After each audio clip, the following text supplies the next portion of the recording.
Hello, everybody in the chess world. Today we're going to see the Krause variation in the Queen's Gambit. Okay, this is going to happen in this particular position. I will say that, yeah, normally we will see always a C4 more often. I'm playing, for example, last, I think, 10 years. I've been playing much more knight on F3, but I also play C4, and I think this is the same for everyone. He who plays c4 will always once in a while play knight on f3. Sometimes it's to avoid some particular lines. Sometimes to knight f3 is a move that comes in almost in any scheme on the queen's gambit. So that knight, then g1 knight always goes to f3.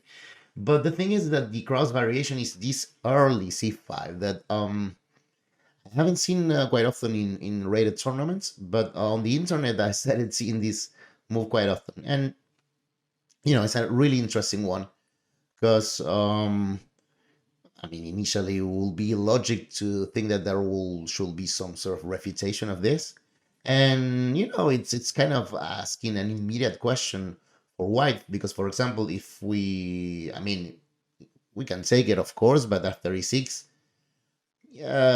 all white can do, and we've seen some games on the database with this line is just isolating this pawn for black, but I mean it's quite equal from the opening. That bishop on c5 seems like it's going to always be able to justify being on this aggressive diagonal. I mean, black is fine, and when I say that this is kind of like really putting the question like on an early stage is, well, what else? Like, let's say I play e3. There are options, but I mean, why not bishop on g4? This is a way definitely to take advantage of the fact that, well, we played e3 to solidify our pawn on d4, but now, then the knight is spin. Maybe black will even think about a super aggressive strategy like that. You get my point. C5 is an interesting move. So, well, the best move in here is for white, and the one that I'm recommending is c4. So I remember playing this move by myself, let us say, just thinking for myself after on a real blitz game. But then when I came home and I checked on the database, I realized I saw that this was actually the main line by far. This is c4. It makes sense, but I mean, one of the good things that I did not expect about this opening is that it kind of narrows everything into one path, um, one important path. And all of the rest is like we can get like at least small advantages with white. So, I mean, of course, the testing line is just c takes d4. We won't be looking at anything else because, first of all, I mean, let us say e6, anything that hasn't got anything to do with taking on the center. I mean, this is just a Tarrasch defense. You'll play your theory, but there's nothing new. Even if knight on f6, I mean, you could take on the center, but if you want, again, you can play knight c3, you can play e3, and go for Tarrasch. I mean, okay, here there will still be bishop on g4, but you get my point. Like, there's nothing. C takes c4 is a critical line, and I mean, if d takes c4, the auto recapture in the center, well, once again, you're not forced to play e3 here, but you get my point. At least you could play e3. You're just in a normal queen's gambit accepted. There's nothing new. You'll know this by theory, just for studying the normal move order. So once again, c takes d4 is the only move to watch. But this is already a first very interesting moment here, because I had to learn the hard way that in here we have to make c takes d5 is the correct move for white, which there are, I think, two main reasons for which I did not assume this will be the clear good move in this position. The first one is that it feels that after knight on f6, black is probably close to equality. So I think that, again, without having checked on the theory, I think that is the reason why the first games which I played with this position, I was always playing queen takes d4 instead. But again, as I said, I had to learn the hard way that queen takes d4 it just will allow black to equalize. there is more than one way here, but one was on an internet game. It was 30 minutes plus 30 seconds. This is normally the time control that I use. My opponent surprised me with knight on c6 immediately. He obviously knew the theory. And I was like, I mean, immediately, like after a few seconds, let's say 30 seconds after the shock of the surprise, I was like, oh, of course. After he's giving up the pawn, because after this, well, knight on b4 is threatening to recapture the pawn and the check on c2 at the same time. I play knight on f3, and I thought, well, I mean, of course, if he takes, I'll play e4 and be better, but he did not take. He played the correct knight on f6, and this is basically, yeah, equal for black. This is a really nice procedure to immediately equalize for black. And if knight on e5, I think you can even include a6 just to forget about any knight on b5 or bishop on b5, and then just recapture calmly on d5. So again, that is already a really concrete reason why, c takes e5 is a much better move. Now, this knight on f6 is the move that I mentioned that kind of looks like it's close to equalize. It is the main move, but I want to show you a few alternatives because, of course, the problem of queen takes on d5 is a knight on c3. I mean, every time we're allowing black to develop a piece with the gaining of a tempo, well, black has gotten somewhere. Let's continue this. Queen on a5. Of course, we recapture the pawn with the knight. Not with the queen, allowing knight on c6, And I saw, this for example, this is Wesley So against Mamedyarov. So Wesley went for g3, and this normal procedure e5, put the pawn in the center and kicking out the knight, but the knight goes out hitting the queen. Bishop g2, bishop b4, bishop d2, castles, knight on c6. Yeah, none of, I think, yeah, nobody can be too happy nor sad about the opening result. Rook c1 is coming for us, I guess. Yeah, Rook c1, slide h for white, maybe trying to go for a3. White, well, black, they have this cool pawn there. Their development is fine.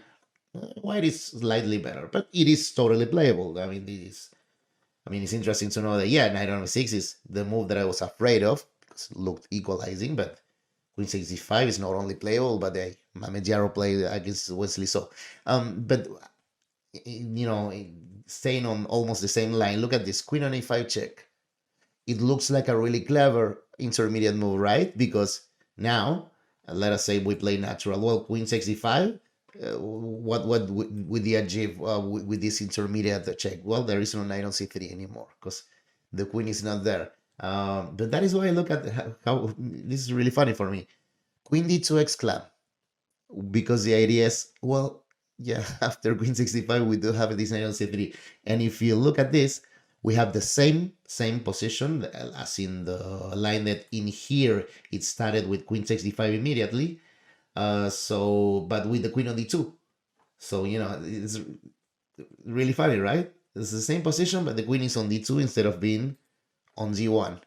So in a way, objectively, it should be evaluated the same way, right? I mean, we could argue we have one more tempo of development, but we could also argue that the queen is kind of blocking our bishop. I don't know. Anyway, we've achieved our idea of winning a tempo against the queen with knight on c3. So,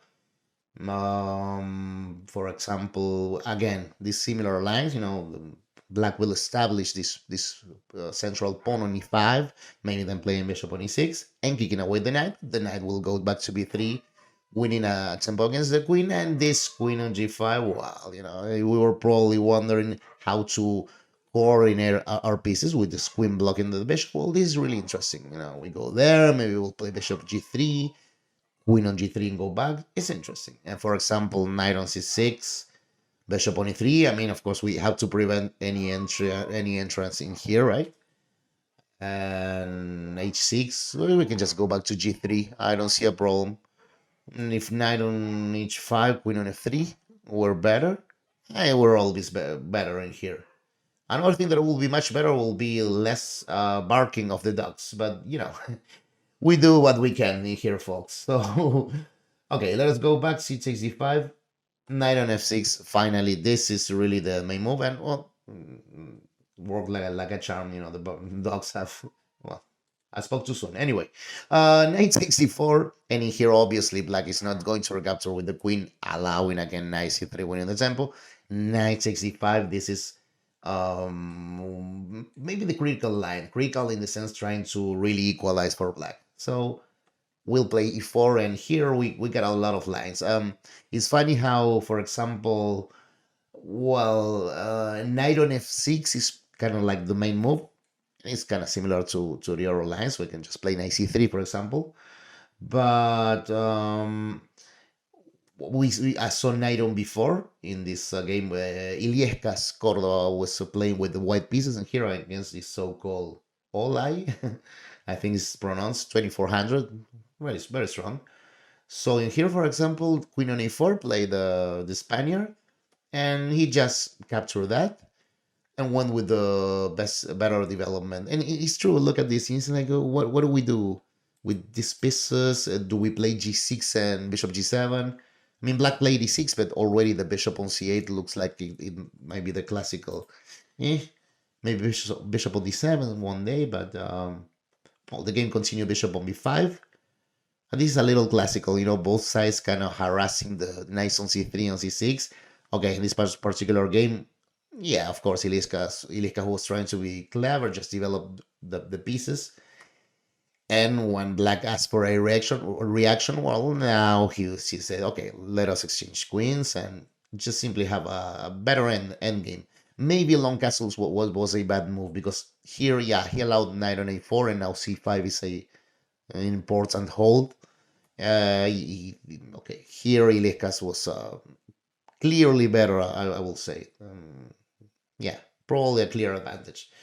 So the last line that I wanted to show you in here, okay, I just show you this Illescas game with knight on b4, and knight on f6 is possible, but the last line that I wanted to show you is this quite possible knight on c7, where the main line is unexpected. You know, I think we should play bishop on f4. I've seen the analysis and found some funny stuff. So g6 is a really understandable move. What I will probably immediately do with black, and knight on c3 and bishop on g7. Okay, it turns out that here we do have this move. I mean, this is actually like theoretical. You know, knight on e6, but when we exchange queens, of course, they're not gonna take it with the knight and allowing the double check on c7. This was our whole thing with, you know, having the bishop on f4 and putting the knight on b5. Of course, we're always glancing at this idea, and of course, I mean, black's idea was that they could simply recapture with the king, and after long castles check, bishop on d7. I don't know. I guess it kind of looks uncomfortable for black, but they're also asking questions, right? For example, our bishop on f4 is being hit like from a while ago.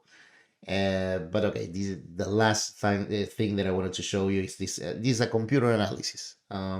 Computer found a way to get an advantage for white by, you know, just getting involved in a really long line in which in the end we're going to be the exchange down, but still better. So the computer starts with an unexpected bishop takes on b8, you know, just giving up the pair of bishops, and not even taking, you know, I would have, I guess, preferred to maybe protect this bishop and allow the other knight to take. At least I will exchange it for this active knight, but exchanging it for the undeveloped b8 knight, well, of course, this is concrete computer move. This is what justifies stuff that we wouldn't think about, you know, because of strategical and positional reasons. But the computer goes ahead and takes on a7. And you will say, but what do you mean? Takes, and rook a8. They're going to take on a2. I mean, it looks like, oh, but the computer finds bishop on b5. And after knight on c5, boom. I mean, really, I said impossible to calculate everything, you know, before, but it's really nice. This rook takes check, knight takes, and rook d1. So they did another good detail in a rook takes. This is the only move, and rook takes. As I said, you know, exchange down, but a few pawns up, and there is an advantage in this ending, and we really are better here. Okay, let me show you this the way this concluded, because first thing the engines show me is that the natural rook takes on e2 shouldn't be the best move. There is this rook takes f7 protecting on f, and after the check and harassing the pawn, the computer just suggested to go kind of like step by step, protecting the pawns. Well, I was looking at this position from afar and was thinking, I don't like this. This move I did not see at all from afar, and I was that is so clever. So yes, we're losing the edge pawn with the check, but now we're forced black to take the far away pawn. We have one more tempo with the king going into the center. This precise way for computers to play, an e5. This is kind of this is already clear advantage for us. So finally, going back after this rook on e7, f5 exclam was the alternative recommended by the computer. If instead of taking that pawn on a2, a4. This allows us to cut that rook, but at least they exchange, and then we march with the king to be able to answer rook on f8 with king on e3. King b8 takes b6, and of course we don't exchange. We go here, hitting the g6 pawn. Again, the end of the other line of the computer. Here we have a slight going on clear advantage as well. Maybe it looks like a really happy position for us, but it is still complicated.